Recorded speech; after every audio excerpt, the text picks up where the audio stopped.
Hello and welcome back. Let's check on commodities now, where we have seen a bit of a turnaround coming in since the European markets have opened. Still under pressure, still all those multi-month lows, but on your screens you can see the gold prices are up nearly $6, 0.5% of a gain coming in for the international markets. The Indian markets also have seen some support coming in. Let's get in then. Prithviraj Kothari, he's MD, Riddhi, Siddhi, Bullion, and he joins us on a Mumbai phone line. Mr. Kothari, hi, welcome to the show. The kind of runoff decline that we have seen in gold prices still since the Fed announcement, how have you read that, and what kind of supports are you expecting in gold prices now?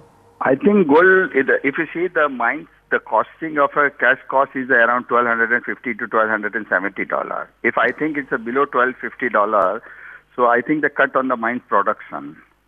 So I'm worried about that. If the mine production is cut down, that there will be again the chances of gold. But still, the ETF liquidation is still there. The still market on the nervous side, but rupee depreciation is still there. So in terms of rupee prices, they're still too high. Mr. Kothari, most of the international biggies have talked about $1,200, even $1,000 an ounce on the lower side in case of gold prices. How would you look at those levels? I think still the US dollar is going the higher side. So I think still the pressure is there, but it's still 1,250 is the cash cost. I don't think so it's go below the 1,200 level. But maybe possible of a chances because the huge selling is still there, the ETF liquidation is there. And also the Indian now Indian policies are changes. The Indian buying are very low. The demand is very low because of June and July. There is no festival and the marriage season is there. The policies are the changes. So I think on some pressure on still on the downside. Maybe 1,200 or 1,230 possible. Mr. Kothari, how are you reading into lots of curbs that are coming in from government and self-coming curbs as GJF or perhaps Reliance Capital have brought in as well in the markets? How do you read that into the consumer psyche?